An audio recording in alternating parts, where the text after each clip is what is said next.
Olá pessoal, tudo bem?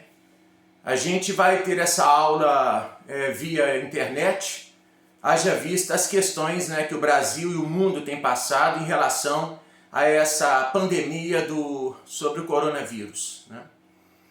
Eu hoje, nesta aula, quero discutir um pouco com vocês sobre a relação entre a ideologia e o texto da professora Maria Rosária Barbato, da UFMG, no livro que ela organizou, que se chama Lutar para Quê? Eu refiro-me especificamente ao texto sobre a reforma trabalhista de 2017 e como que ela problematiza a questão da greve no Brasil e questiona alguns entendimentos que a jurisprudência brasileira atual tem feito em relação ao fenômeno da greve. Nós vimos em sala de aula, claro que eu já sinalizei que eu não sou marxista, então eu não ficaria assim esmiuçando a fundo como uma pessoa que tem um conhecimento mais específico, direcionado em Marx. O que nos interessa em termos de graduação ali para o nosso conhecimento? Nos interessa apropriarmos, tomarmos como referência o conceito de ideologia marxista e como que esse conceito pode nos fornecer um instrumento para a gente poder filosofar, pensar, ler e interpretar a realidade, inclusive uma realidade advinda do direito e dessa superestrutura que a sociedade está constituída. Então eu acho que isto para nós que é o importante. Eu havia dito para vocês que nós, na graduação, tomaríamos como referência as análises da filósofa brasileira da USP, a professora Marilena Chaui. Eu acho que ela, para nós que estamos na graduação e que temos que ter um entendimento mínimo do que se entende por ideologia, eu creio que é uma boa solução, haja vista que a professora Marilena Chaui conhece Marx, e ela traz para nós, naquele livro que é a Ideologia da coleção Primeiros Passos, uma síntese dessa leitura que ela domina a propósito do marxismo. Então nós discutimos em sala que Marx considera a sociedade como sendo subdividida entre uma base econômica, uma maneira pela qual os homens produzem a sua existência nas relações de trabalho, e o condicionamento dessa maneira material, da concretude da vida humana, da maneira como os seres humanos se relacionam na concretude da vida, na produção material da sua existência, como que isso condiciona o campo simbólico da superestrutura social, o campo das representações, na qual se inclui as ideias, os valores, a percepção que o homem faz de si mesmo e do outro, inclusive a maneira como o direito e a legislação se coloca diante desta realidade.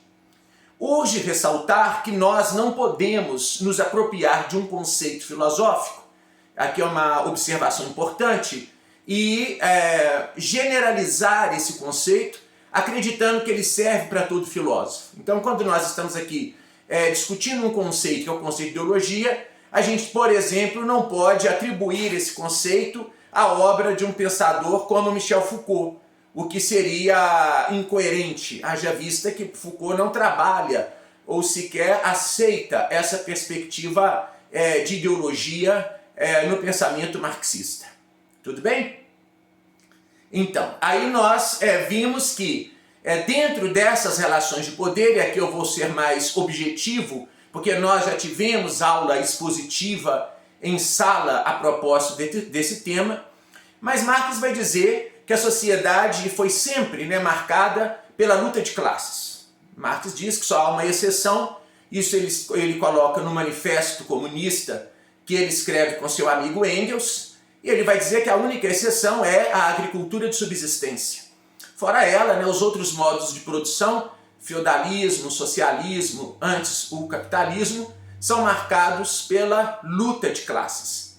E é óbvio que, segundo Marx, essa classe que detém o poder, essa classe que produz não só né, o que detém o capital, mas também produz o campo simbólico, que condiciona a estrutura e a maneira dos homens verem e pensar o real, ela também vai intervir com muita força na maneira pela qual os homens se percebem no campo das ideias, no campo das representações. Nesse momento, então, a ideologia ela é um mecanismo de poder através do qual, segundo a professora Marilena Chauí, os homens são levados a pensar, sentir e agir da maneira como convém à classe dominante daquele contexto de produção material, né? Então nós, por exemplo, dentro de uma sociedade capitalista, diga-se de passagem, né?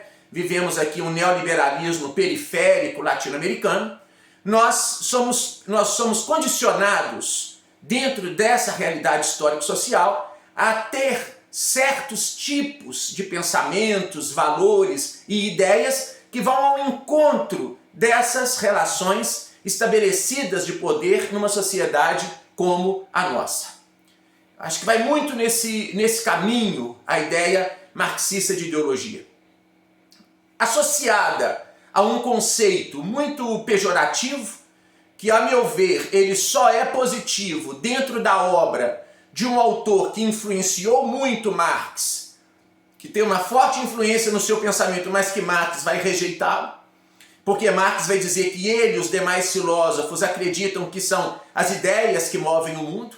Estou me referindo a Hegel, né? Marx ele se alimenta, né? ele se vale do pensamento hegeliano, ele conhece a obra hegeliana, mas para contradizer Hegel e produzir seu próprio pensamento. Nesse contexto, a alienação só me parece ser positiva dentro da obra do filósofo Hegel. Estou me referindo, né, à fenomenologia do espírito, o capítulo intitulado, né, o espírito é quando o espírito se aliena de si. Então essa ideia de alienação em Hegel é a manifestação desse espírito no mundo, no plano da história, no plano da cultura. Então é um outro contexto completamente diferente. Aqui a alienação ganha um sentido pejorativo.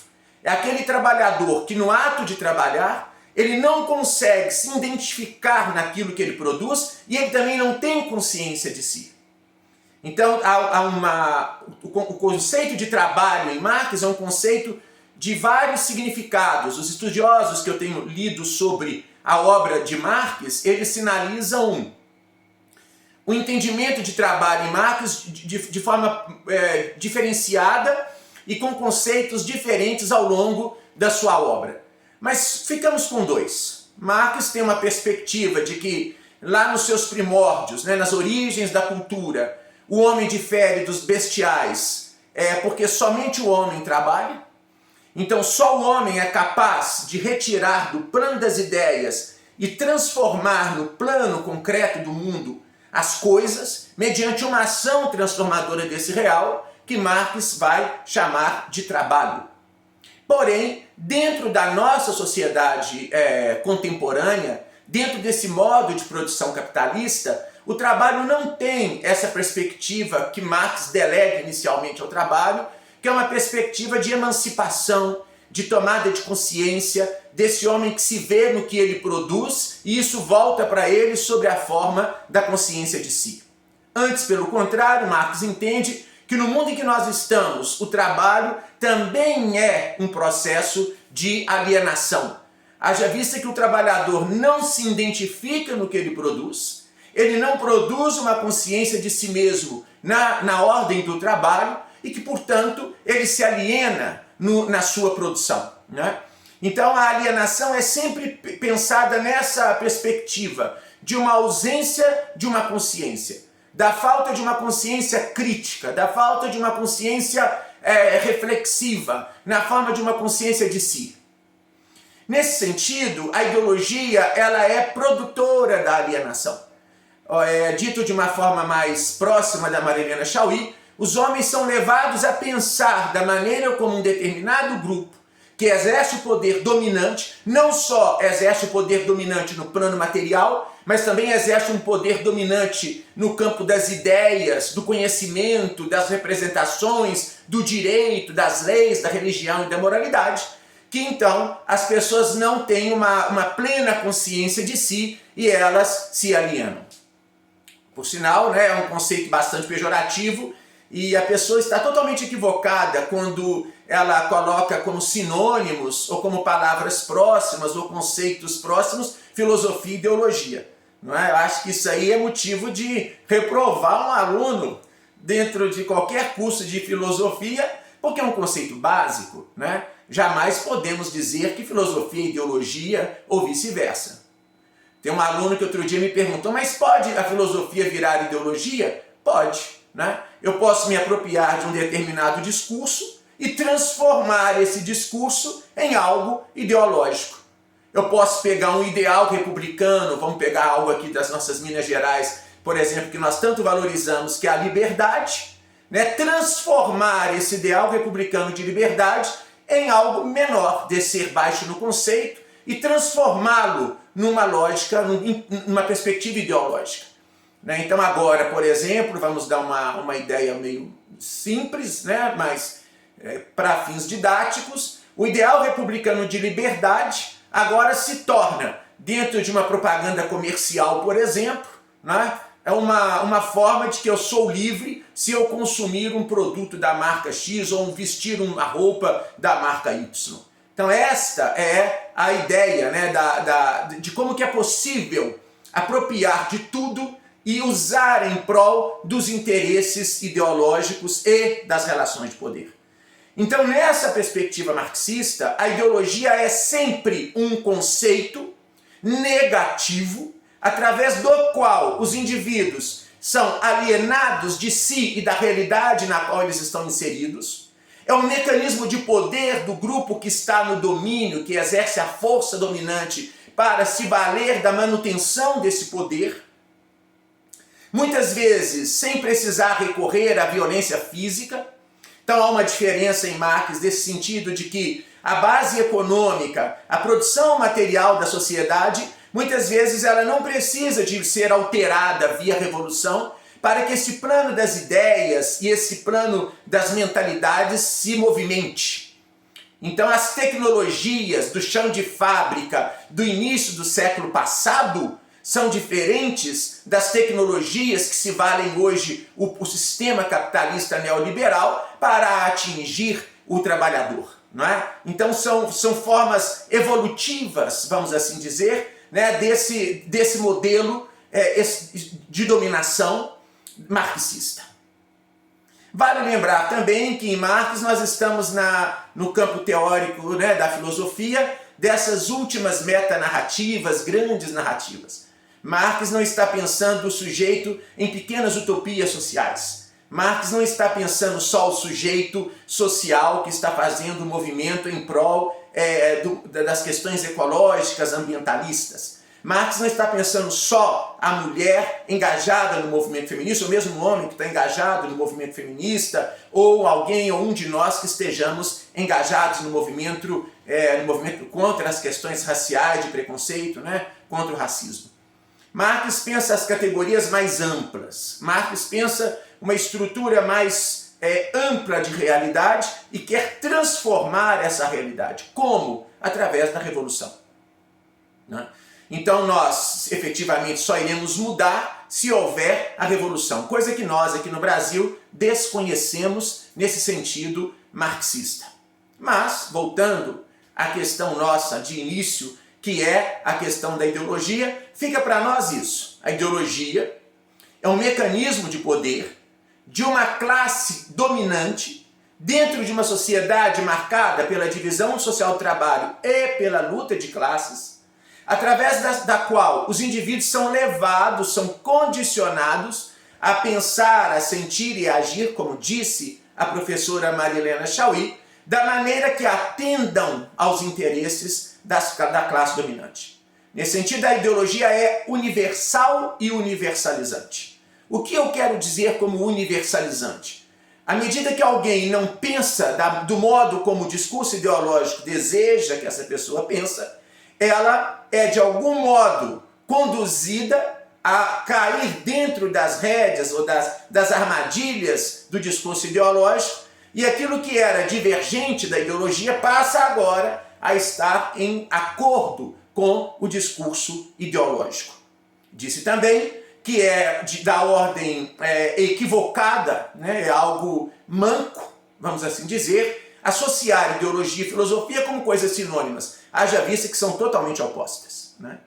A filosofia aqui é conhecimento crítico, reflexivo, que tem uma perspectiva radical, né? No sentido radical de, como diz os manuais de introdução à filosofia, de ir à raiz das questões para tentar produzir saber sobre as questões, produzir conhecimento sistemático, teórico, crítico, reflexivo, universal de uma realidade, tentar ir a fundo nessa realidade para elucidar, desvelar as suas contradições e a maneira como ela está constituída. Ao passo que a ideologia é exatamente o contrário, ela vai mascarar, ocultar, esconder esta realidade social.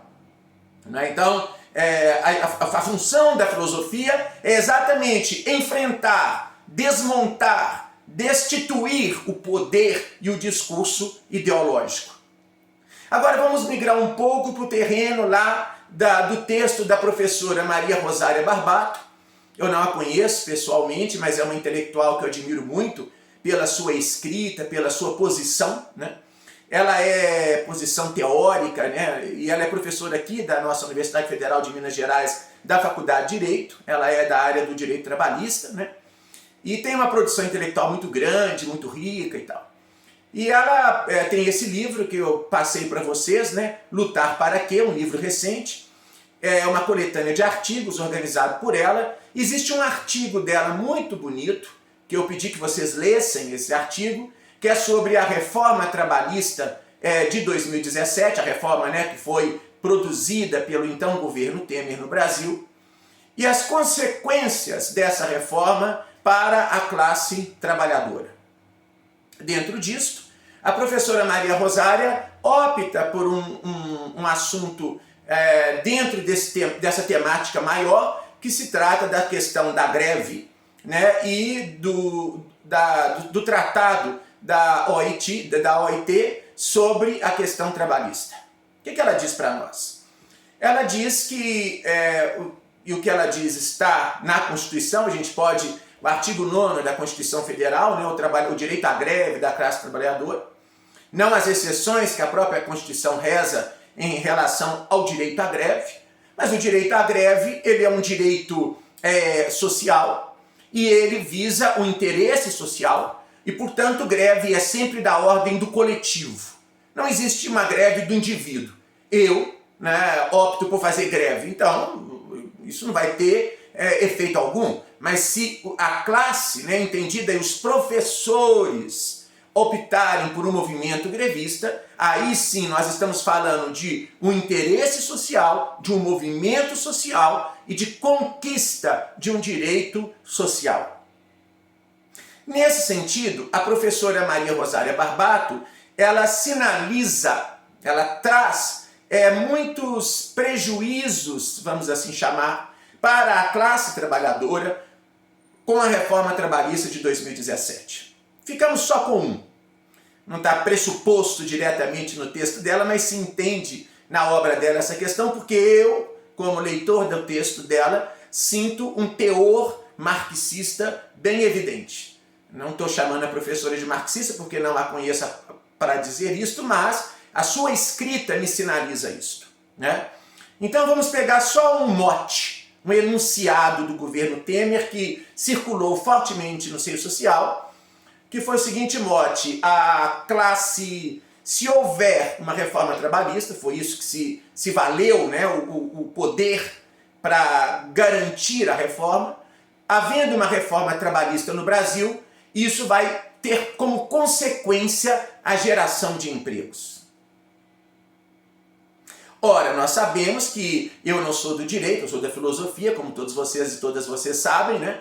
Mas nós sabemos, qualquer professor na área do direito trabalhista, nas suas primeiras aulas, né, Direito Trabalho 1, nos ensina que o direito foi feito, o direito do trabalho, para produzir o hipossuficiente da relação, ou seja, o trabalhador. Mesmo que o direito trabalhista muitas vezes é também burguês, é também grávido de conteúdos ideológicos, regra geral, ele se vale dessa função de proteção à classe trabalhadora.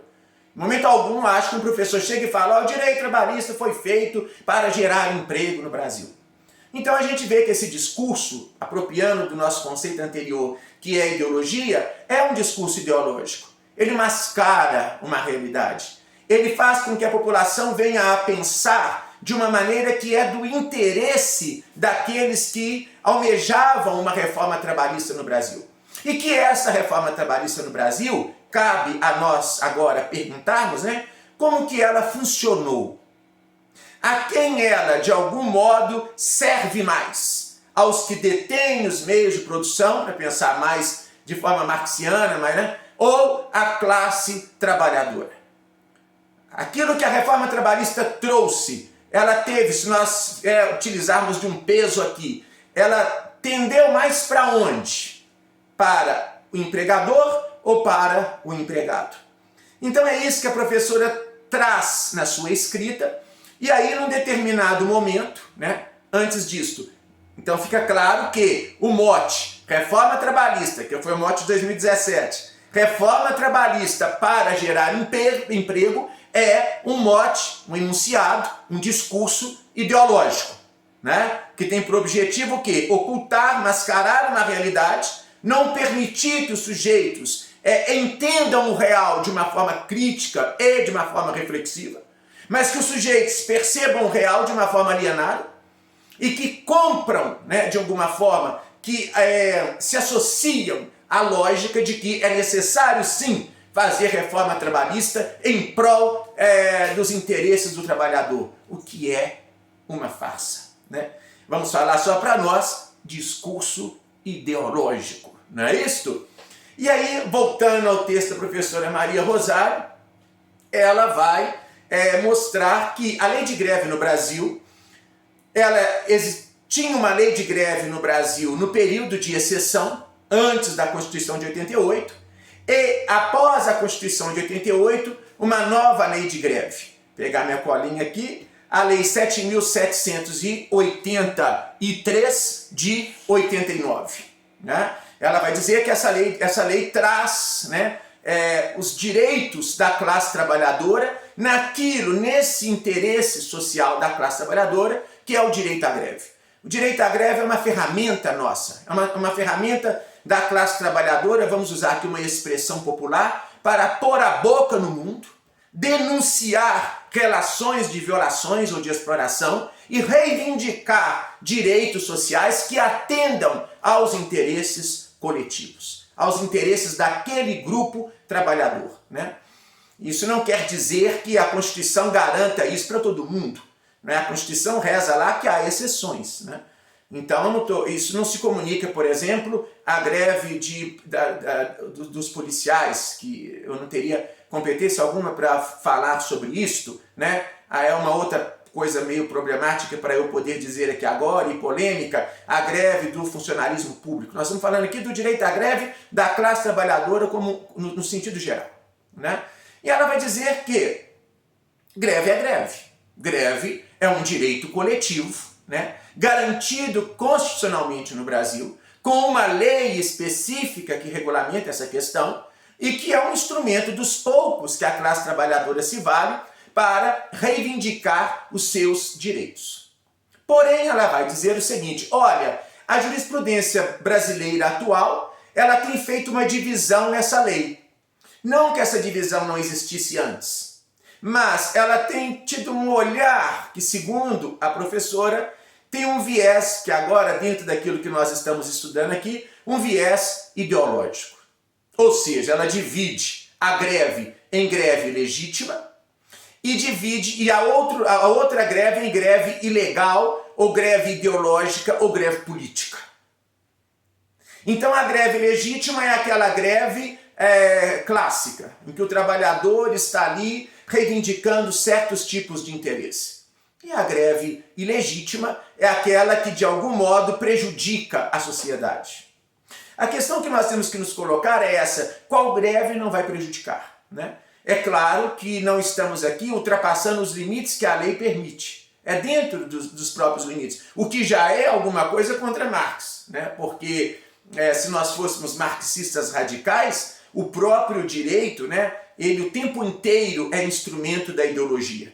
Ele é o tempo inteiro favorecedor dos interesses de dominação.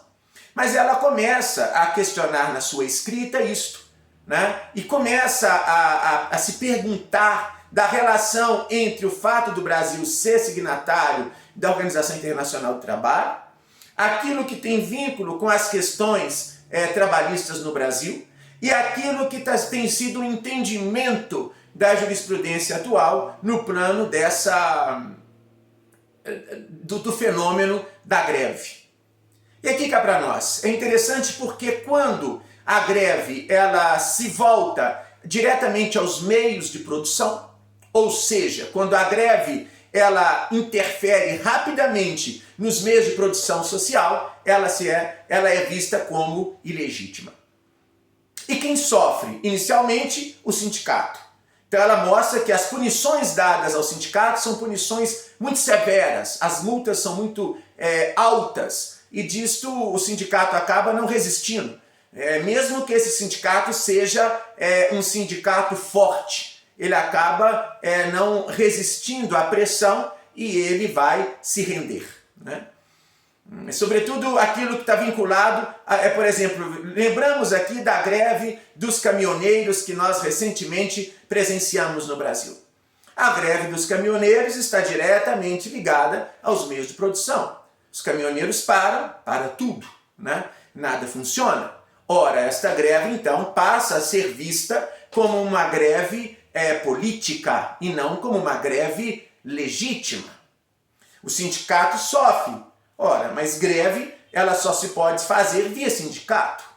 Como eu disse anteriormente, eu sozinho não faço greve. Você aí na sua casa opta por fazer greve sozinho onde você trabalha, isso não é greve, né? Você, pelo contrário, você está correndo um sério risco de sair fora, de ser demitido do seu trabalho, um movimento que você está criando sozinha ou sozinho.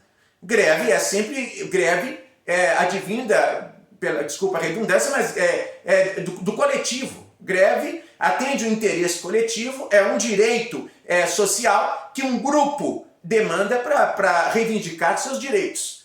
E ora, esse grupo, para poder fazer valer os seus direitos, ele se vale do movimento sindical, né?